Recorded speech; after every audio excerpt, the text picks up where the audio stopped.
Hello everybody, good afternoon. एक बार audio confirm आ रही है सभी को?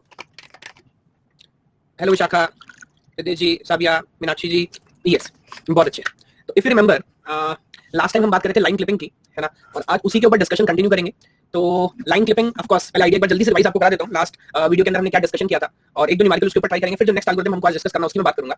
तो इफ यू रिमेंबर क्लोजली, हम पहले बात कर रहे थे पॉइंट क्लिपिंग, तो बहुत सिंपल था, जहां पे हमने समझा था कि अगेन अगर कोई विंडो आपके पास है ना, तो if you have a plane, इधर एक्स एक्सिस है इधर वाई एक्सिस है, and you have a window, और उसके अंदर कोई पॉइंट आपको आइडेंटिफाई करना है। क्लिपिंग मतलब आइडेंटिफाई करना है whether that point is inside the window और आउटसाइड द विंडो। तो इमेजिन करिए अगर एक पॉइंट है P that is outside, let me name it P dash, और एक पॉइंट है inside, let me call it P double dash. तो आप कैसे आइडेंटिफाई करेंगे कि कौन सा पॉइंट अंदर है, कौन सा पॉइंट बाहर है? याद है आपको? तो जब सबसे पहला पॉइंट हमने डिस्कस किया था that was point clipping algorithm, और ये करना रिलेटिवली बहुत आसान है, because if this is your window, तो अगेन जो वैल्यूज हमने समझे, बिकॉज़ जल्दी से इसको इसलिए रिवाइज कर रहा हूं, आज भी आइडिया हमारे काम आएगा, इसको हम एक और जगह यूज करेंगे। तो ये हमारा कौन सा पॉइंट होता है? That is X window minimum and that is X window maximum. Similarly अगर मैं वाई एक्सिस के अकॉर्डिंग देखूंगा तो that is Y window minimum and that point is Y window maximum. याद है ना? तो अगेन जो एग्जांपल कोऑर्डिनेट्स हमने लिए हैं, now if that is X dash and Y dash and let me say that is X double dash and Y double dash, है ना, तो आप कैसे आइडेंटिफाई कर सकते हैं? तो मेरे ख्याल से जो भी कोऑर्डिनेट है, अगर मैं इक्वेशन लिखूं, if you have to identify कि भाई एक पॉइंट एक्स कॉमा वाई ये अंदर है कि नहीं है विंडो के, तो आई थिंक दो कंडीशन होनी चाहिए।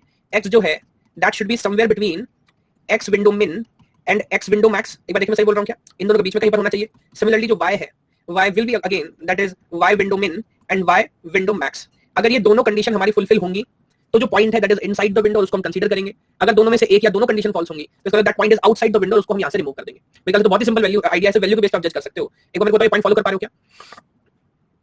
यस, जो पॉइंट क्लिपिंग की बात हमने की थी। ओके, उसके बाद जो अगला आइडिया मैंने आपसे डिस्कस किया था, which was a very good numerical algorithm, line clipping. Line clipping के अंदर हमने समझा था कि विंडो एक आपके पास है, वहां पर बहुत सारे लाइन सेगमेंट्स हो सकते हैं। कुछ सेगमेंट्स ऐसे हो सकते हैं विच आर परफेक्टली आउटसाइड, तो उनको हम डायरेक्टली रिमूव करेंगे, और कुछ हो सकते हैं जो पूरे इनसाइड होंगे, उसको हम कंसीडर करेंगे, और कुछ सेगमेंट्स काइंड ऑफ इंटरसेक्टिंग हो सकते हैं, तो वहां पर एक इंटरमीडिएट वैल्यू हम आइडेंटिफाई करेंगे और सिर्फ उनको हम कंसीडर करने वाले, बाकी वहां से बाहर हो जाएंगे। फॉलो कर पा रहे हैं क्या? ये आइडिया हमने डिस्कस किया था लाइन क्लिपिंग के अंदर, है ना। तो अगेन इसके लिए जो एल्गोरिथम अगर आपको याद हो, मैंने आपसे डिस्कस किया था कोहेन सदरलैंड एल्गोरिथम, जहां पर मेरे ख्याल से हमने बाइनरी कोड असाइन किए थे रीजन को।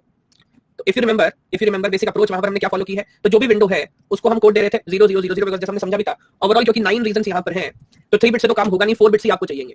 तो इंस्टेड कि हम 000 से स्टार्ट करके बाइनरी कॉम्बिनेशन बनाए, यहाँ पर कुछ मीनिंगफुल कोड हमने लोकेट किए थे जिससे हमें समझने का मौका मिल रहा था। तो जैसे यहाँ पर देखिए कॉन्फ़िगरेशन भी लिखा हुआ है, जो 4 बिट का कोड है उसमें फर्स्ट बिट बताता है टॉप में है कि नहीं रिलेटिव टू योर विंडो, और सेकंड बिट बताता है बॉटम पे है कि नहीं। तो अगेन आप देख रहे हैं इधर ऊपर के जो तीनों हैं, यहाँ पर टॉप बिट 1 है और बाकी जो बराबर में है या जो नीचे उनका टॉप बिट 0 है।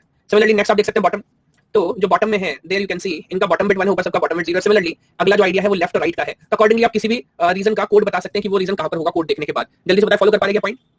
ओके, और उसके बाद बहुत सिंपल आइडिया था जो कुछ हमने समझा था कि अगर कभी भी अपने को आइडेंटिफाई करना है कि कोई लाइन इनसाइड है कि आउटसाइड है, तो कैसे हम कर रहे थे? अगर मैं यहीं पे आपसे पूछूं, स्टेप नंबर 1 मैंने आपको क्या बताया था?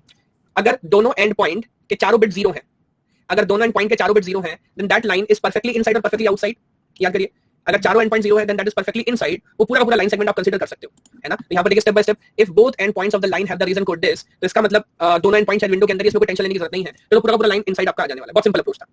दूसरी जो बात हमने समझी थी, अगर ऐसा नहीं है तो आपको क्या करना है? दोनों जो एंड पॉइंट है उनका एंड करना है ना, और एंड करने के बाद अगर आपको परफेक्ट, मैं एक एग्जांपल था आपको दिखाता हूं। फॉर एग्जांपल मान लीजिए कोई लाइन सेगमेंट है, वो इधर से इधर गया, यहां देखिएगा। अब इन दोनों का जब हम एंड करेंगे तो क्या मिलेगा? 0101 एंड 0100, तो देयर यू सी 0010, ये मिला। तो यानी कि रिजल्ट परफेक्ट 0 है कि नहीं है? बस ये पूछ रहा हूं, रिजल्ट परफेक्ट 0 है कि नहीं है? रिजल्ट परफेक्ट 0 नहीं है। अगर ये रिजल्ट आता है तो क्या परफेक्टली इग्नोर कर सकते हैं? जी हां। तो अगर एंड करने के बाद रिजल्ट नॉन 0 आता है तो आप उसको हटा सकते हैं, पर कभी कभी ऐसा होगा जब लाइन अंदर या बाहर जा रही हो तो रिजल्ट परफेक्टली 0 नहीं आएगा। तो there you can see an example like this. अगर ये एक लाइन सेगमेंट हो तो आप देखेंगे क्या होगा, 0001 एंड देन 0000, और अब आप एंड करेंगे तो रिजल्ट आपको 0 मिलेगा। जी हां, तो 4 टाइम्स 0 आपको मिलेगा। तो नाउ यू कैन अंडरस्टैंड, है ना, बात समझ सकते हैं कि अब आपको क्या करना पड़ेगा? क्लिपिंग करना पड़ेगा, है ना। और ये क्लिपिंग करना अगेन इक्वेशन भी, ऑल्दो मैंने आपको बताया कि आप चाहे तो इक्वेशन याद कर सकते हैं कि दोनों के लिए, y के लिए और x के लिए क्या होगी। अदरवाइज ये बहुत सिंपल इक्वेशन, आप स्लोप देख के भी आंसर कर सकते हैं। जैसे कि अगेन एक न्यूमेरिकल हमने सॉल्व किया था last time, if you remember, एक एग्जांपल हमने सॉल्व किया था। एक क्वेश्चन आज और सॉल्व करते हैं, and let me take a question from net. एक बार ये क्वेश्चन देखिए, इसको सॉल्व करेंगे थोड़ा सा कॉन्फिडेंस अपने को आएगा कि हाँ हम सही सॉल्व कर पा रहे हैं। तो this question was asked in NET June 2016। मैं 2 मिनट का टाइम आपको देता हूं, जल्दी से ऑब्जर्व करो और फिर देखते हैं कि इसका आंसर क्या होगा। Very good. तो इन द मीनवाइल मैं जो बेसिक वैल्यूज हमारे पास है उसको मैं ड्रॉ कर लेता हूं और फिर हम आगे इसको सॉल्व करेंगे।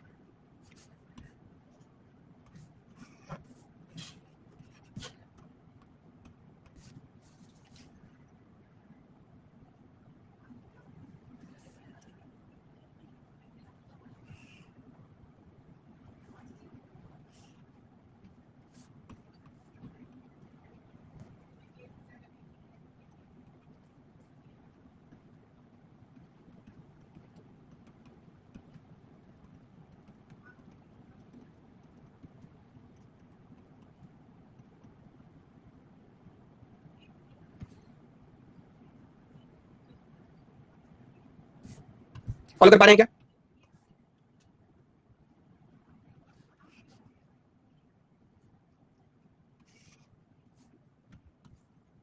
तो जिस तरह से अप्रोक्सीमेटली डायमेंशंस हैं उसके हिसाब से मैं ड्रॉ कर रहा हूँ. ओके, सभी कह रही A B and C D.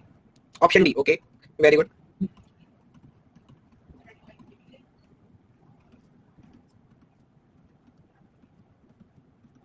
Okay, तो चलिए पहले एक बार विंडो देख लेते हैं, क्योंकि विंडो का क्या डायमेंशन कोऑर्डिनेट इसमें बताया, उसके बाद आगे बात करूंगा. तो देखिए कोऑर्डिनेट्स इसने एंड पॉइंट क्या बताया, लोअर लेफ्ट हैंड कॉर्नर है -1 5 और अपर हैंड कॉर्नर है 3 7.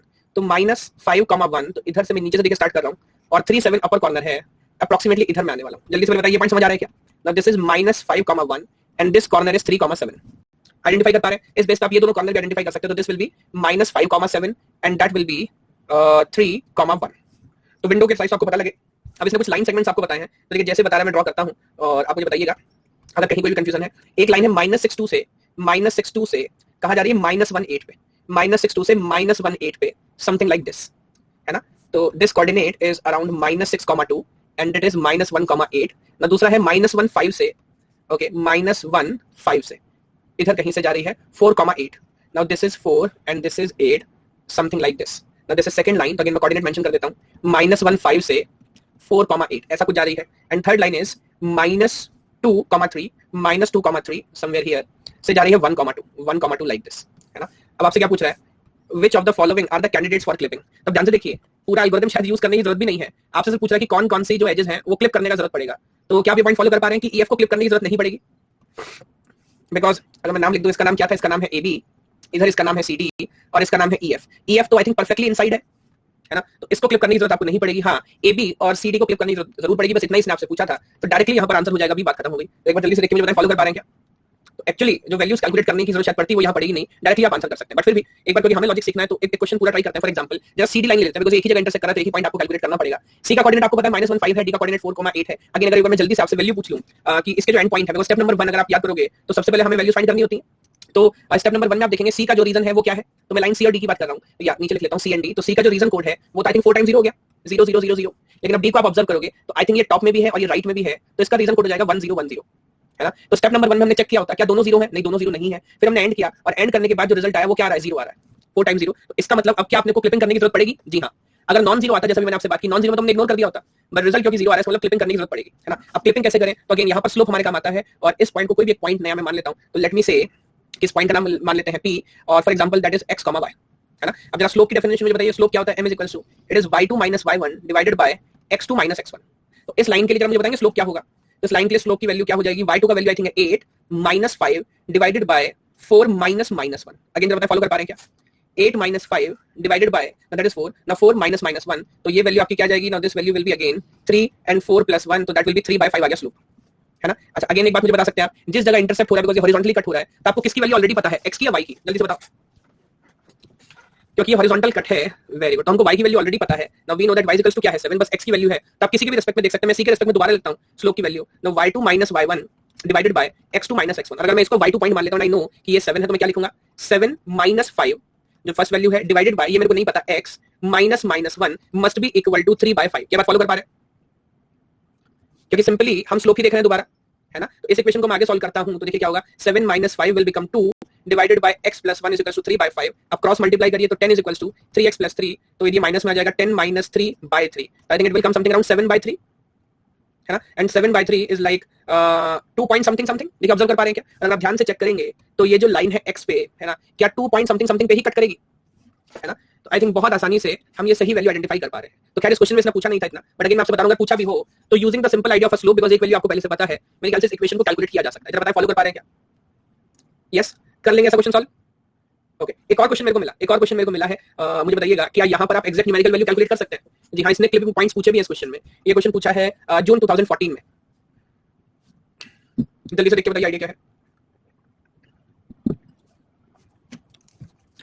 अगेन जो जो डेटा आपको चाहिए विंडो वगैरह का वो आपको बताया हुआ है, तो जल्दी से आप ऑब्जर्व करो, मेरे को बताओ सही आंसर क्या होगा.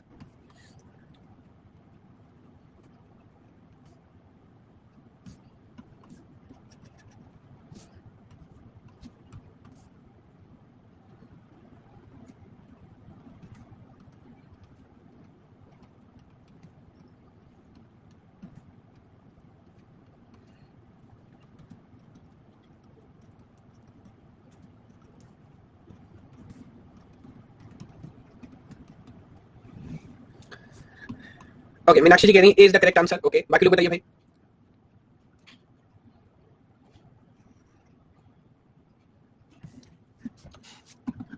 Okay, very good. सभी अभी ए ही बोल रही हैं।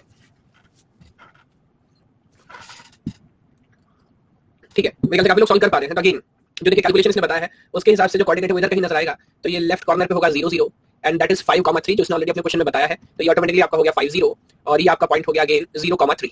अब लाइन सेगमेंट देखिए इसने क्या बोला है, लाइन सेगमेंट है -1 0 से ओके जा रहा है 4,5, now that is 4 and that is somewhere here, तो -1 0 से 4,5 तो कुछ ये लाइन सेगमेंट है ना। और आपसे पूछ रहा है if clip against the window will connect the point, तो ये दोनों कोऑर्डिनेट इस बार आपको यहाँ पर लॉजिकली आइडेंटिफाई करने हैं, this point and this point. तो अगेन बहुत आसान है, सबसे पहले जैसे हम हमेशा करते हैं स्लोप कैलकुलेट कर लेते हैं, which is y2 - y1 divided by x2 - x1। तो अगर मैं पूरी लाइन का स्लोप देखता हूं तो 5 - 0 डिवाइडेड बाय 4 - -1, तो 5 एंड 4 + 1 बहुत इजी कैलकुलेशन हो गई, तो स्लोप आ गया आपका 1 यानी कि 45 डिग्री का एंगल है ना। वैसे तो देखिएगा कॉमन सेंस और थोड़ी सी ज्योमेट्री लगाएं, तो क्योंकि स्लोप 1 है तो आप ये भी सोच सकते हैं क्या हर बार दोनों 1 1 इंक्रीमेंट होंगे, अगर आप थोड़ा सा मैथमेटिक्स लगाओ तो। जी हाँ, तो अगर ये 0 0 पर है तो आपको पता है ये 0 1 ही होगा, और यहाँ पर x जो है y जो है वो हमेशा x से पीछे चलेगा, तो ये वैल्यू 4 x x y से वैल्यू पीछे चलेगा, तो 4,5 ही होगा। तो आप बता सकते हैं ना that is again 2,3।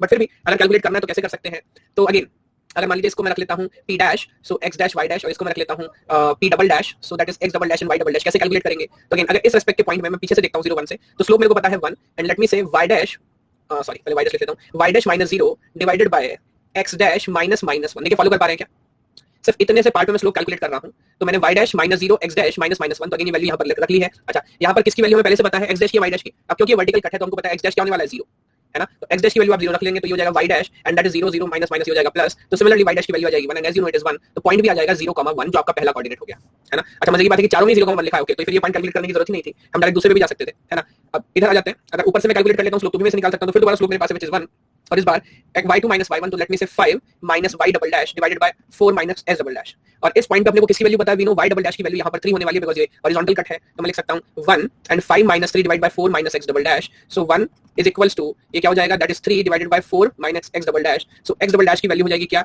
4 - 2, I think again you will get 2 है ना, तो पॉइंट आपका आ जाएगा 2,3। तो अगेन आप मुझे बताओ इस एल्गोरिथम के थ्रू बहुत सिंपल तरीके से कैलकुलेट किया जा सकता है, इसमें कोई डाउट तो नहीं है अभी। ओके, तो अब मैं काम करना चाहता हूं, क्या एक नेक्स्ट एल्गोरिथम और आपसे डिस्कस करना चाहता हूं फॉर लाइन क्लिपिंग ही। मजे की बात है कि नेट में इस पर भी क्वेश्चन पूछे गए हैं, व्हिच इज कॉल्ड लियांग-बर्स्की एल्गोरिथम या लाइन क्लिपिंग एल्गोरिथम, और ये थोड़ा सा कंफ्यूजिंग है, थोड़ी कैलकुलेशंस यहां पे करनी पड़ती हैं, तो इसको भी एक बार ध्यान से देखते हैं इसका क्या डेरिवेशन है और किस तरह से वैल्यू कैलकुलेट करते हैं।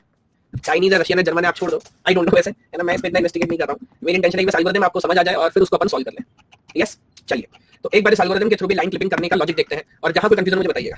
तो अगेन अगर मैं बहुत बेसिक से स्टार्ट करूं तो जो फंडामेंटल आइडिया है वो तो हर लॉजिक के अकॉर्डिंग यहां भी हमारा सेम है, तो what I can do just आपको समझाने के लिए एक सैंपल विंडो में ड्रॉ कर लेता हूं, लेट मी से दिस इज अ विंडो, और जैसा आप जानते हैं कि जो पॉइंट्स हम कंसीडर करते हैं, जहां पर पहली जगह कट करता है window that is x w minimum और this point is x w max, similarly जहां y एक्सिस पे कट करता है तो that is y w minimum और हायर पे जहां कट करता है it is y w max. इतना पॉइंट तो सब लोग फॉलो कर पाते हैं। अब देखिए इसकी कैलकुलेशन करने का तरीका थोड़ा सा अलग है, कैसे लाइन करता है, तो मैं एक काम करता हूं, एक सैंपल केस ले लेता हूं, let me take a line like this. तो अगेन आप मुझे पहले बात बताओ जल्दी से, क्या इस लाइन को क्लिक करने की जरूरत पड़ेगी, यस और नो?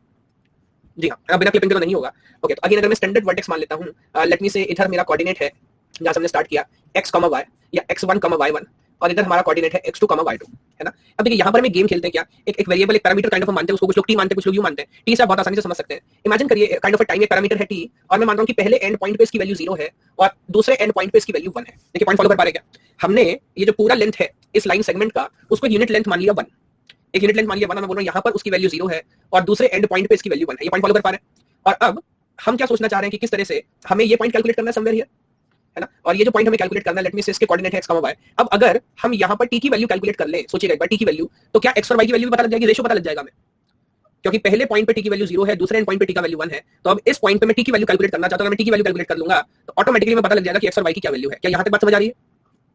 ओके, अब t की वैल्यू x और y की वैल्यू कैसे पता लगाई जाए, तो मैं बहुत सिंपल सा इक्वेशन लिखता हूं, रेशियो के हिसाब से मुझे बताइएगा फॉलो कर पा रहे हैं कि नहीं। अगर x एक्सिस के हिसाब से देखिए, यहाँ पे मैं x की बात कर रहा हूं, तो अब अगर ये पॉइंट t है तो मैं ऐसा मान लेता हूं, इमेजिन करिएगा 1 - t into x1 plus t into x2, क्योंकि t की वैल्यू तो पता नहीं है, जैसे काइंड ऑफ एवरेज लेते हैं ना हम दोनों का। सिमिलरली अगर मैं y को मानूं तो समझिए, अभी समझाता हूं, डोंट वरी, अगर y को मानते हैं तो I can say 1 - t y1 plus t y2 and using this मैं y तक पहुंच सकता हूं। अच्छा, समझ नहीं आई ना वैल्यू, कोई बात नहीं, let me take an example. और अगर इस लाइन को आप ध्यान से देखिए, थोड़ा सा मैं एक्सटेंड कर लूं तो मेरे ख्याल से समझाना अपने लिए आसान होगा। अच्छा, कुछ लोग आ रहा है, कुछ को नहीं आ रहा, मैं समझा देता हूं। यहां पर अगर इस लाइन के हिसाब से मैं मानूं तो x1 y1 की वैल्यू बताओगे हमारे कोऑर्डिनेट सिस्टम में क्या आ रहा है, x1 की वैल्यू आ रही है 1 और y1 की वैल्यू लगभग लगभग मान लीजिए आ रही है 4 है ना। सिमिलरली जरा x2 y2 देख लेते हैं, तो x2 की वैल्यू यहाँ पर आ रही है कितना 7 और y2 की वैल्यू भी आ रही है 7। यस, अब अगेन अपने को एग्जैक्ट तो नहीं पता है ना, या तो दोनों में एक ही काम कर सकते हैं। यहाँ पर 1 से लेकर मैं 7 तक जा रहा हूँ तो रेशियो के हिसाब से आप देखिए 2 पार्ट इधर है और 1 2 3 4 सॉरी टोटल 6 है ना। यस, आप समझिए टी का जो पोजीशन है, बता सकते हैं टी का पोजीशन क्या है। तो इस हिसाब से आई कैन से टी का पोजीशन है 1/3। ये फॉलो कर पा रहे हैं क्या? सोचिए अगर टी 2/6 लिखिए 1/3 लिखिए की बात है ना, क्योंकि जब 1 पे टी 0 है और 7 पे टी 1 है तो अब ये देख के टी की वैल्यू 1/3 फॉलो कर पा रहे हैं। अच्छा, अब जरा 1/3 इस फॉर्मूले में रख दीजिए तो क्या होगा 1 - 1/3 x1 which is 1 plus 1/3 into x2 which is 7। अब इसको आप सॉल्व करेंगे तो ये आ जाएगा 2/3 प्लस 7/3, ये टोटल आ जाएगा 9/3 which will be equal to 3। और अब आप मुझे बताएं क्या ये कोऑर्डिनेट पे x की वैल्यू 3 नहीं आ रही है क्या? आ रही है कि नहीं आ रही है? आ रही है। सिमिलरली आप y के लिए रख के देख लीजिए तो again 1 - 1/3 into y1 which is 4 plus 1/3 into y2 which is 7, so again this will be 2/3 into 4 plus 7/3, so that is 8/3 plus 7/3 will be I think 15/3, again rounded up to 5। yes, और आप देखिए क्या y का value भी 5 आ रहा है। जी हाँ, तो 3,5 आप मुझे बताएं साइड से वैल्यू कैलकुलेट कर पा रहे हैं क्या? यस, ओके, लेकिन अगेन ये इतना आसान नहीं होगा जितना यहाँ पर हुआ। वो क्यों? बिकॉज यहाँ पर तो टी की वैल्यू भी आपको पता थी, इस वजह से शायद डायरेक्ट बस मैंने आपको ये समझाने के लिए वैल्यू रख के बताया। जैसे कुछ लोग बोले थे इक्वेशन समझ नहीं आ रही है, तो आप मुझे बताएं इक्वेशन काम कर रही है कि नहीं कर रही है? इक्वेशन काम कर रही है, सिर्फ रेशियो हमने रखा हुआ है। हाँ, यही मैं आपको समझा रहा हूँ। टी की वैल्यू मैंने कैलकुलेट की भी नहीं है भाई, मैंने इक्वेशन लिखी है। तो मैं नहीं बोल रहा हूँ कि टी की वैल्यू हमको पहले से पता है, वो हम कैलकुलेट करेंगे, कैसे करेंगे दैट विल सी। बट मैं आपको बता रहा हूँ कि जिस तरह से हमने पैरामीटर को अरेंज किया है, क्या ये आइडिया काम कर रहा है? ये इक्वेशन सेटिस्फाइड है ये मान रहे हैं? ओके, तो अब मैं इसको थोड़ा सा रिकॉन्फिगर करना चाहता हूँ, है ना, आप मुझे बताइएगा। तो यहाँ पर अगर x में एज इट इज रहने तो इस ब्रैकेट को ओपन करूँ तो क्या हो जाएगा x1 minus tx1 plus tx2। देखिए फॉलो कर पा रहे हैं क्या? सिमिलरली नीचे y क्या हो जाएगा y1 minus tx1 and plus ty2। तो दोनों जगह से हमने क्या किया, ब्रैकेट ओपन किया है। और हम करना क्या चाहते हैं कि जो t वाला वैल्यू है ना, हम इसको थोड़ा सा रिकॉन्फिगर कर रहे हैं। t वाले वैल्यू को अगर मैं अलग से लिखूं तो यहाँ मुझे बताइएगा कैन आई राइट x1 और यहाँ पर मैं t कॉमन ले लेता हूँ प्लस t, और I can write x2 minus x1। Similarly यहाँ पर y अगर मैं अलग लिखूं तो यहाँ पर मैं t कॉमन ले सकता हूँ, कैन आई से y2 minus y1, है ना। And I think x2 minus x1 जैसे हमने स्लोप भी कैलकुलेट किया था, या हम इन जनरल मान के चलते दैट इज डेल्टा x, बाद में कैलकुलेशन करने में हमें इजी रहेगा। And y2 minus y1 is delta y, तो इसको मैं थोड़ा सा रिप्लेस अभी कर देता हूं। तो I can say x1 plus t delta x, ये ऊपर आ जाएगा x की वैल्यू, और सिमिलरली यहाँ पर y की वैल्यू क्या आ जाएगी y1 plus t delta y। Again देखिए इस डेरिवेशन को कम से कम एक या दो बार आपको बाद में करके देखना पड़ेगा to have more clarity, but फिलहाल जो मैंने थोड़ा सा रिकॉन्फिगर किया फॉलो कर पा रहे हैं क्या? ऑल दिस पीवीटी के अंदर सारी कैलकुलेशन मैंने की है ना, आपको बाद में फॉलो करने में आसानी रहेगी। जैसे यहाँ पर आप देखेंगे तो वही मैंने पॉइंट लिखा है x की और y की क्या वैल्यू है, और रिकॉन्फिगर करने के बाद what value you will get for x and y। तो x is equals to x1 plus delta x and y is equals to y1 plus delta y। But ये वैल्यू कैसे आ रही है ये मेरे ख्याल से यहाँ पर हम फॉलो कर पा रहे हैं। क्या ये पॉइंट क्लियर है सभी को? ओके, अब मैं काम कर रहा हूँ, देखिए पूरा कैलकुलेशन मैं यहीं पे करते चलूंगा, जो पुराना डेटा उसको हटा के चलता हूँ, है ना, सो दैट पीपीटी के अंदर सब कुछ है, बट ये क्योंकि डायग्राम है तो आप यहाँ से रिलेट कर सकते हैं। तो ये दो इक्वेशन तो एक जगह आई, इसको मैं रहने देता हूँ। ये जो कैलकुलेशन हमने की थी इसको हटा देते हैं। अब आप जल्दी से मुझे बताइए, थोड़ी देर पहले हमने लाइन क्लिपिंग वाली बात की थी ना, या सॉरी लाइन क्लिपिंग से पहले मैंने जस्ट अभी पॉइंट क्लिपिंग आपको बताया था। तो पॉइंट क्लिपिंग के हिसाब से अगर किसी भी कोऑर्डिनेट्स को अपने को देखना हो कि अंदर है कि बाहर है तो कैसे देख सकते हैं? तो आगे मुझे बताइएगा I can write something like this. I can say x जो है वो बड़ा होगा या बराबर होगा किससे, xw min से, and it will go in the range of xw max। Similarly y जो होगा वो भी will in the range xw min sorry yw min, और यहाँ पर yw max तक जाने वाला है। जरा बताइए फॉलो कर पा रहे हैं क्या? अच्छा, अब मैं देखिए यहाँ पर क्या करना चाहता हूँ, बिकॉज अभी 2 मिनट पहले ही हमने x और y की वैल्यू कैलकुलेट की है ना। तो क्या ये x और y की वैल्यूज अगर मैं इस इक्वेशन में रखूं तो क्या होगा, सोचिए एक बार। तो ये मैं x और y की वैल्यू उठाता हूं और x और y की वैल्यू इस इक्वेशन में रख रहा हूं। देखिए फॉलो कर पा रहे हैं मैं कैसे कर रहा हूं इस काम को। तो ये वैल्यूज कैसे कैलकुलेट की मैंने आपको समझाया, ये हम पहले से जानते हैं। तो अगर हम ऐसा करेंगे तो मैं इधर नीचे लिख लेता हूं बॉटम में, तो हमारे पास गेम आ जाएगा xw min less than equal to, x की वैल्यू क्या है, x की वैल्यू है x1 plus t delta x is less than equal to xw max। Follow कर पा रहे हैं क्या? बस मैंने कुछ नहीं किया भाई, x की वैल्यू उठा के इसमें अंदर भी जो इक्वेशन पहले सोल्व करिए अपन जानते हैं। सिमिलरली मैं यहाँ पर क्या कर सकता हूँ, I can say yw min is less than equal to y1 plus t delta y is less than equal to yw max। अब आप मुझे बताएं अगेन ये दोनों इक्वेशन कैसे आई, क्या फॉलो कर पा रहे हैं? यहां तक किसी को कोई डाउट है क्या? बिकॉज जैसे जैसे मैं आगे बढ़ता जाऊंगा पुराना कैलकुलेशन में हटाते जाऊंगा, ठीक है। तो ये पार्ट अभी मैं हटा देता हूं। तो पॉइंट क्लिपिंग वाला आइडिया अपने को पहले से पता था, जस्ट उसी आइडिया को हमने यहाँ पर यूज किया और इसके अंदर वैल्यू हमने रख लिया। अब अगेन क्योंकि यहाँ मल्टीपल रिलेशन से एक साथ स्टडी करना थोड़ा मुश्किल होगा, तो मैं काम करना चाहता हूँ कि मैं इसको सेपरेटली स्टडी करूंगा। तो एक रिलेशन ये मुझे नजर आ रहा है, देखिएगा पहला, उसके बाद एक रिलेशन ये सेकंड पार्ट मुझे नजर आ रहा है, सिमिलरली एक रिलेशन मुझे इधर नजर आ रहा है, और एक रिलेशन मुझे ये नजर आ रहा है। फॉलो कर पा रहे हैं? If I number them now, that is first relation, that is second, and that is third, and that is fourth. And what I want to do, I want to just write them down separately. तो मैं देखिएगा xw min जो है वो less than equal to हो जाएगा x1 plus t delta x से। Late me से ये हमारा इक्वेशन नंबर 1 बन गया। इसका हम क्या करेंगे बाद में सीखेंगे। इक्वेशन नंबर 2 मैं देखता हूँ, इधर अब देखता हूँ, तो जैसे लिखा वैसे लिखा देता हूँ। तो x1 plus t delta x is less than equal to xw max, that is second equality जो हमें समझ आई। थर्ड कंडीशन देखिए, इधर आ जाता हूँ, आप आगे फॉलो कर पा रहे होंगे। तो xw min will be less than equal to y1 plus t delta x। घबराना नहीं डेरिवेशन से, वो तो एक दो बार आप रिपीट करेंगे तो फॉलो कर पाएंगे, या रिजल्टेंट कंडीशन बाद में याद कर लेंगे तो भी हो जाएगा। एंड फोर्थ जो है वो हमारा क्या हो जाएगा, which is the last one, which is y1 plus t delta y is less than equal to Y W max. ये तीनों कंडीशन कैसे लिखी, क्या फॉलो कर पा रहे हैं जल्दी से बताओ देख के, बिकॉज मैं जल्दबाजी नहीं कर रहा, स्टेप बाय स्टेप एक पॉइंट लेके चल रहा हूं, कहीं भी मिस ना करें। यहां तक क्लियर है सभी को? अच्छा अब देखिए, तो ये नीचे वाला जो पार्ट है इसको भी मैं हटा देता हूं, बिकॉज ये पार्ट भी हमने काइंड ऑफ सॉल्व कर लिया, इसका यूज अभी चला गया। ये जो 4 स्टैंडर्ड केस है ये हमारे पास आ गए। अब मैं देखिए करना क्या चाहता हूं कि सारी इक्वेशन को इस तरह से मॉडिफाई करना चाहता हूं कि जो टी डेल्टा एक्स लिखा हुआ है ना सब जगह, टी डेल्टा एक्स देखिए, या यहां पर लिखा है टी डेल्टा वाई, ये पार्ट मेरे को चाहिए लेफ्ट हैंड साइड पे और बाकी का सारा रिलेशन चाहिए राइट हैंड साइड पे, है ना। तो बस इस तरीके से मैं मॉडिफाई कर रहा हूं। मैं क्या बोल रहा हूं, दोबारा करिएगा, टी डेल्टा एक्स वाला पार्ट मेरे को चाहिए लेफ्ट हैंड साइड पे और बाकी जो सारी वैल्यू मेरे को चाहिए राइट हैंड साइड पे, है ना। तो अब अगर मैं ऐसा करना चाहता हूं, इफ दिस पार्ट इसको मैं लेता हूं लेफ्ट हैंड साइड पे, तो ये क्या हो जाएगा, minus T delta X less than equal to x1 और इधर आ जाएगा प्लस सॉरी माइनस में एक्स डब्ल्यू मिन। जरा बताएं पॉइंट फॉलो कर पा रहे हैं क्या? सिर्फ लीनियर इक्वेशन है तो एक प्लेस से दूसरे प्लेस पे मैं शिफ्ट कर रहा हूं, तो मेरे ख्याल से उसमें कोई प्रॉब्लम नहीं होनी चाहिए किसी को। यस अच्छा, सिमिलरली आप बाकी इक्वेशंस का भी देख सकते हो। अगर इधर मैं ऐसे मूव कर रहा हूं, है ना, तो बाकी मैं कैसे मूव करूंगा, तो यहां पर मैं ऐसा ही करता हूं। अच्छा यहां पे तो T delta X as it is लिखा हुआ है, तो टी डेल्टा एक्स लेफ्ट पे है is less than equal to, यहां पर क्या हो जाएगा वाई डब्ल्यू मैक्स और ये आ जाएगा माइनस में माइनस x1। सिमिलरली थर्ड पे आ रहा हूं और अगेन ये माइनस में आ जाएगा, T delta Y is less than equal to और ये आ जाएगा y1 minus x W min और last one T delta Y is less than equal to this time Y W max minus y1। तो अगर आप देखिए मैंने कोई नया इक्वेशन कोई नई मैथमेटिक्स यहाँ नहीं लगाई है, जो पहले से लिखा है बस उसी को एक तरीके से रिकॉन्फिगर करके लिख दिया है। क्या ये बात भी फॉलो कर पा रहे हैं आप? Yes okay. तो अब अगेन मैं ये वाला पार्ट भी हटा दे रहा हूँ, है ना, और नया रिजल्ट हमारे पास आया और ये 4 कंडीशन जो है उसको मैं यहाँ पर करके लिख ले रहा हूँ, which is first, second, third and fourth. देखिए मैं कैलकुलेशन सारी फर्स्ट स्लाइड पे कर रहा हूँ, लेकिन जैसे मैं आपको मैंने पूरा स्टेप बाय स्टेप आप लोगों के लिए लिखा हुआ है, सो दैट बाद में आप चेक करोगे, रिवाइज करोगे, कंफ्यूजन ना हो। स्टेप नंबर 1, स्टेप नंबर 2 में मैंने आपको बताया एक्स की वैल्यू हमने कैसे फिल की, या वाई की वैल्यू कैसे फिल की। उसका स्टेप नंबर 4 में ये वैल्यू फिल करने के बाद किस तरह से 4 अलग अलग कंडीशन हमने डिराइव कर ली, और अगेन ये 4 कंडीशन डिराइव करने के बाद कैसे हम टी डेल्टा एक्स या टी डेल्टा वाई वाले पार्ट को लेफ्ट में ले आए और ये चारों नई इक्वेशन अपने को मिल गई। फॉलो कर पा रहे हैं? ऐसा नहीं है कि कोई प्रॉब्लम है, बाद में रिवाइज करेंगे, बहुत आसानी से आपको एक पॉइंट समझ आ जाएगा। ठीक, अब देखिए अगला स्टेप हम क्या करते हैं। यहाँ पर कुछ एक जनरलाइज इक्वेशन हमारे पास है ना, और जनरलाइज इक्वेशन हमारे पास क्या है उसको भी मैं आपको समझा देता हूँ। That is TPK is equals to sorry is less than equal to QK. ये एक स्टैंडर्ड इक्वेशन हमारे पास है। जिन लोगों ने पहले सर्किल ड्राइंग या स्ट्रेट लाइन या एलिप्स वगैरह में काम किया है वहां पर आप जानते हैं, नहीं भूलेंगे। देखिए अगेन आप भूलने की जहां तक बात है तो अगर आप रटोगे तो भूलोगे, है ना। मैं आपसे बोल रहा हूं 2-3 बार सॉल्व करो, तो आप क्या सोच रहे हैं मैंने इसको रटा हुआ है क्या? नहीं, 2-3 बार सॉल्व करो तो समझ आएगा। दूसरा नेट के अंदर तो डेरिवेशन वैसे भी नहीं आता, यूनिवर्सिटी एग्जाम में ऑफ कोर्स पूछ सकता है, तो मैं बोल रहा हूं 2-3 बार आप करोगे तो आपको बहुत आसानी समझ आ जाएगा कि हम यहाँ पर क्या कर रहे होते हैं, है ना। तो अगेन देखिए मैं बोल रहा हूं कि ये एक स्टैंडर्ड इक्वेशन है जो आपको याद होनी चाहिए, that is TPK is less than equal to QK. अच्छा मैं एक पॉइंट आपसे पूछ रहा था कि पीके जो है एक स्टैंडर्ड पैरामीटर होता है, डिसीजन पैरामीटर, अगर आपको याद हो, जो हमने सर्किल या एलिप्स जनरेशन में भी समझा था, तो कुछ वही वाला आइडिया है। ये एक स्टैंडर्ड इक्वेशन होती है। अब हम कर क्या रहे हैं, मान लीजिए इसका मैं नाम रख लेता हूं ए। इस स्टैंडर्ड इक्वेशन को मैं फर्स्ट, सेकंड, थर्ड, फोर्थ चारों से कंपेयर कर रहा हूं। ध्यान से देखिए मैं क्या कर रहा हूं, इस स्टैंडर्ड इक्वेशन को मैं चारों से कंपेयर कर रहा हूं और टी तो अपनी जगह है, मैं पी के और क्यू के की वैल्यू निकालना चाहता हूं for k is equals to, you can say k is equals to 1 2 3 and 4। तो ध्यान से देखिएगा अभी आप समझेंगे, के इज इक्वल्स टू 1, के इज इक्वल्स टू 2, के इज इक्वल्स टू 3 एंड के इज इक्वल्स टू 4। तो अब अगर इस स्टैंडर्ड केस को मैं कंपेयर करता हूं इधर फर्स्ट इक्वेशन से, तो आप मुझे बताओ क्या मैं P1 की वैल्यू क्या लिख सकता हूं? Can I right minus delta x? Follow कर पा रहे हैं क्या? देखिए मैं क्या किया, इस इक्वेशन को इधर मैच में कर रहा हूं, तो क्या जब मैं दोनों को कंपेयर करूंगा तो मेरे को समझ आ रहा है this is P1 is equals to minus delta X, because T तो दोनों जगह सेम है। तो अगर इन दोनों इक्वेशन को मैच करना है तो पी के की वैल्यू जो है माइनस डेल्टा एक्स होनी चाहिए, और फिलहाल फर्स्ट क्यू की बात कर रहे हैं, के इज इक्वल्स टू 1 रख रहे हैं, तो इसलिए P1 लिख रहा हूं। तो P1 is equals to minus delta X. ठीक उसी तरह तो अगर आप Q1 की वैल्यू देखें तो वो भी शायद आपको समझ आ जाएगी, it is x1 minus x W मिन। यस, तो दोनों वैल्यूज हम यहां से जनरेट कर पा रहे हैं। सिमिलरली सेकंड देखिए, इधर जब मैं कंपेयर करूंगा तो मेरे को P2 चाहिए, इधर P3 चाहिए, इधर P4 चाहिए, एंड इधर I need Q2 and then I need Q3 and I need Q4। तो P1 P2 क्या हो जाएगा, यहां पर शायद माइनस वाला टर्म नहीं है तो it is simply delta x।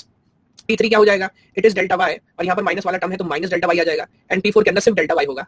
तो P1 P2 P3 P4 चारों वैल्यू आप नजर आ पा रही है, और राइट हैंड साइड पे जो लिखा है उसी को लिख लेते हैं। तो it is simply xw max minus x1 and it is y1 minus yw min and that is yw max minus y1। तो अगेन क्या ये चारों पैरामीटर्स हम कैलकुलेट कर पा रहे हैं क्या?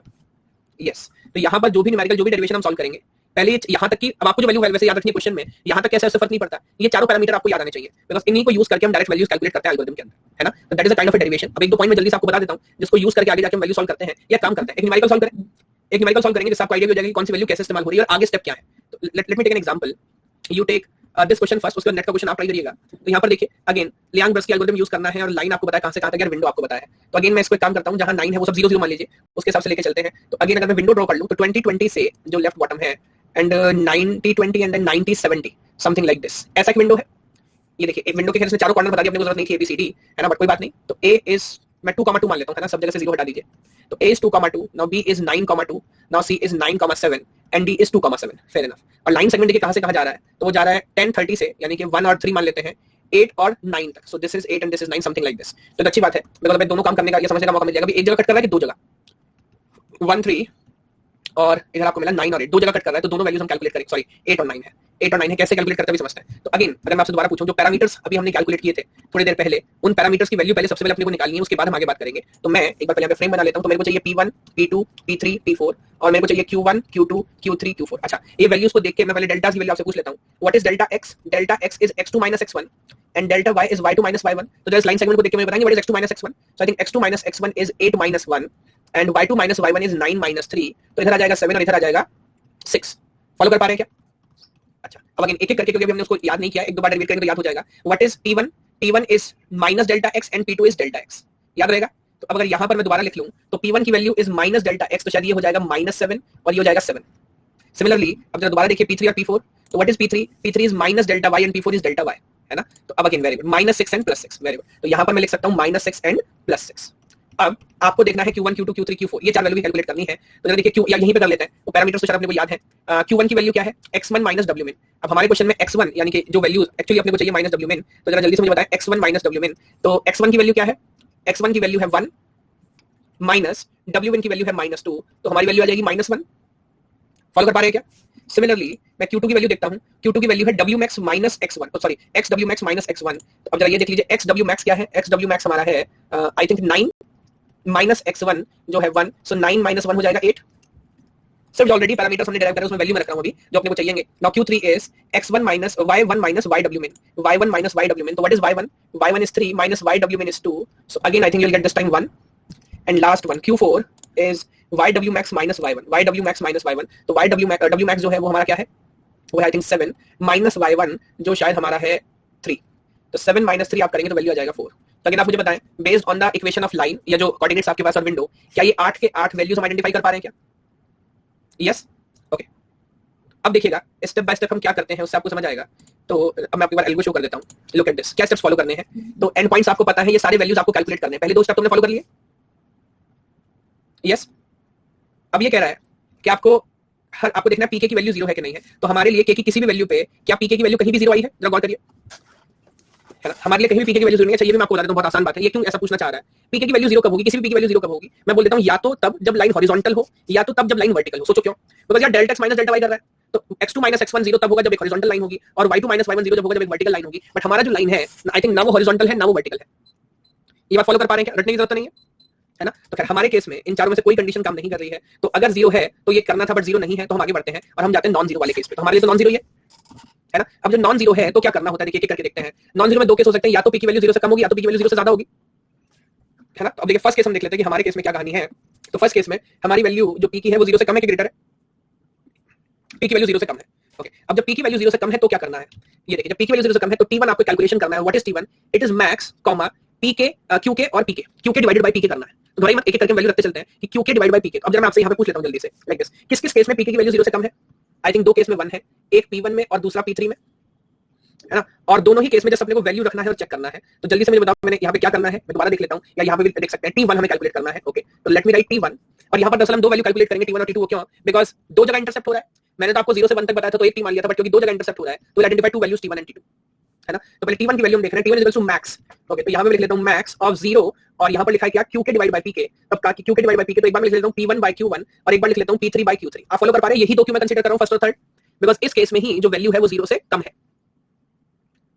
P by Q था, Q by P था। अच्छा sorry, Q by P, I am sorry, बिल्कुल सही आप बोल रहे हैं। इसको रिवर्स कर लेते हैं। तो ऊपर है Q, so that will be Q1 by P1 और that is Q2 by P2, Q3 by P3, है ना? अब तो देखिए क्या वैल्यू आएगी। तो हमने जो कैलकुलेशन की है Q1 की क्या वैल्यू है?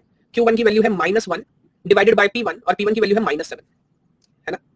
-1 डिवाइडेड बाय -7। फॉलो कर पा रहे हैं? दूसरा देखिए Q3 by P3, Q3 की वैल्यू है 1 और P3 की वैल्यू है -6। यस, तो अब अगर देखिए मैं इन दोनों को देखता हूं तो दोनों में से आपको चाहिए मैक्सिमम वैल्यू। सब में सबसे बड़ा वैल्यू कौन है मुझे बताओ? आई थिंक सबसे बड़ा वैल्यू है 1/7। तो अब यहां से अगर मैं ऊपर नोट कर लूं तो T1 की वैल्यू क्या आ गई? 1/7। क्या ये पॉइंट याद रहेगा आपको? T1 is equal to 1/7। अच्छा, ठीक उसी तरह अब देखिए जरा T2 कैसे कैलकुलेट करना है। अगर PK की वैल्यू ग्रेटर देन 0 है तो क्या देखना है? T2। और T2 के केस में हमें मिनिमम देखना है 1, PK by QK by PK। तो मेरे ख्याल से यही सब, तो आधा पार्ट हमने कर लिया, तो ये आगे भी लिख देता हूं, आसान है। मिनिमम करना है 1, तो 1 तो मैं एज इट इज लिख लेता हूं। वो माइनस भी है मीनाक्षी, देखिएगा मैक्स जो है वो माइनस में तो छोटा हो तो 0 से भी छोटा है ना? Yes, okay. तो अब यहाँ पर 1, अगेन मैं लिखूंगा इस बार Q2 by P2 and Q4 by P4। Yes, तो जरा मुझे बताइए मिनिमम वैल्यू क्या होगी? 1, Q2 क्या होगा? 8 by P2 is 7 और दूसरे केस में Q4 होगा 4 divide by P4 which is 6। तो 8/7 एंड 2/3, तो मेरे ख्याल से सबसे छोटा वैल्यू चाहिए था आपको, सॉरी ये 1 है, ये हो गया 8/7 आई थिंक 2/3 सबसे छोटा वैल्यू होगा, इसमें कोई डाउट नहीं है। तो अब T1 और T2 क्या दोनों की वैल्यू आपको पता लग गई? जल्दी सोच के बताइए। यस, है ना, अभी तक तो हम कैलकुलेशन ही किए जा रहे हैं, खैर कोई बात नहीं। जब ये दोनों वैल्यू पता लगे तो अब आपको देखिए क्या करना है। If T1 is greater than T2 then the line is completely outside and we can reject it. तो अब यहाँ पर डिसीजन हम ले रहे हैं कि अगर T1 T2 से बड़ा है तो लाइन बाहर रिजेक्ट कर दो। क्या हमारे केस में ऐसा है? जी नहीं, T1 T2 से बड़ा नहीं, और आप देख भी सकते हैं कि इसीलिए लाइन बाहर से नहीं जा रही, कट थ्रू हो रही है, तो यानी कि आपको वैल्यूज कैलकुलेट करनी पड़ेगी। ये बात सबको समझ आ रही है? Yes, okay. तो अब अगर ऐसा नहीं है तो अब आप वैल्यू कैलकुलेट कर सकते हो। ये जो पहली दो इक्वेशन आपको याद है जो मैंने स्टार्टिंग में डिराइव किया था, x is equal to x1 dot t delta x and then y1 delta y, तो इक्वेशन में दोबारा यहाँ पर लिख लेता हूँ।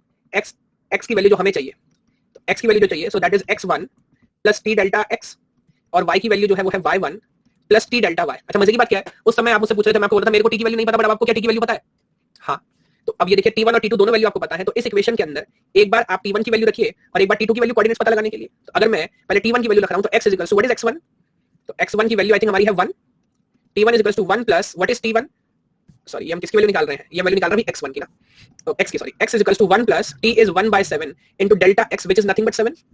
Similarly y is equal to y1 and y1 is 3 plus 1/7 into delta y which is 6। Follow कर पा रहे हैं क्या कर रहा हूं? 7 से 7 गया तो इधर आया 2 and this is I think 2, तो 3 प्लस 2 आ गया 5, तो मेरे पास वैल्यू आ गया 2,5, सॉरी ये आ गया 3 आया ना, x plus 1 is equal to, नहीं सॉरी इधर तो 2 आया, इधर 5 आया, 2,5। कुछ गड़बड़ हमने किया क्या कैलकुलेशन में?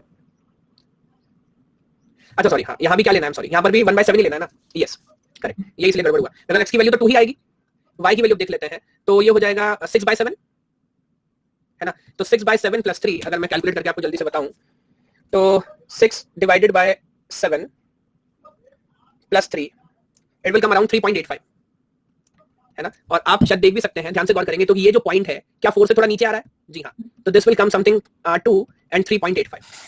x की वैल्यू तो परफेक्ट 2 है, y की वैल्यू समथिंग अराउंड 3.85। सिमिलरली अब जरा आप इसमें अगर t2 की वैल्यू रखिए तो देखिए इसको भी कर लेते हैं, तब अपने को पता है x की वैल्यू तो 1 ही है, x1 की, और y1 की वैल्यू भी 3 है, वो अपने को पता है। t की वैल्यू मैं दोनों जगह रख देता हूं 2/3 और delta x that also we know is 7 and delta y is 6। तब ऐसा आप करेंगे तो इस बार देखिए क्या होगा, इस बार ये परफेक्ट कट हो जाएगा, तो that is 2 2 into 4 4 plus 3 is 7। क्या y की वैल्यू 7 आएगी? जी हाँ, हॉरिजॉन्टल लाइन है तो y की वैल्यू तो परफेक्ट 7 आ जाएगी। अब x की वैल्यू देख लेते हैं, तो 7 into 2 is 14/3, तो 14/3 100% ऐसी बात है, परफेक्ट कट नहीं होगा, तो 14 डिवाइड बाय 3 और प्लस कितना करना है, इसमें प्लस करना है 1, this will come something around 5.66। Yes, और आप देख सकते हैं 5 और 6 के बीच में लगभग ये पॉइंट 5.66 पर ही है।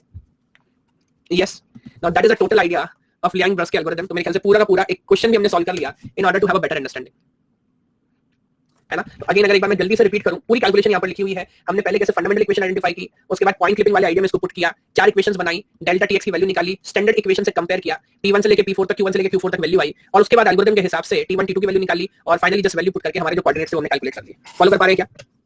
यस, तो एक न्यूमेरिकल यहाँ पर है, ये देखिएगा, ये आपका होमवर्क क्वेश्चन है, ये अगस्त 2016 में पूछा था और लियांग-ब्रस के एल्गोरिथम यूज करना था आपको, है ना। तो ये मैंने ऑलरेडी डिस्कस किया, बिकॉज़ नेट में ऑलरेडी इस पे क्वेश्चन पूछे जा चुके हैं, तो इसको एक बार चेकआउट करिएगा। बाकी कल इसको कंप्लीट करेंगे, मैं आपसे बात करूंगा पॉलीगन क्लिपिंग की, जो 2D के अंदर हमारा लास्ट टॉपिक है। देन उसके बाद हम स्विच कर जाएंगे 3D पे, है ना। जैसे पहले हम 1D पे डिस्कस कर रहे थे, फिर 2D पे आए थे, then will switch to 3D idea, तो उसके ऊपर देखेंगे क्या क्या ट्रांसफॉर्मेशन हमको स्टडी करना है।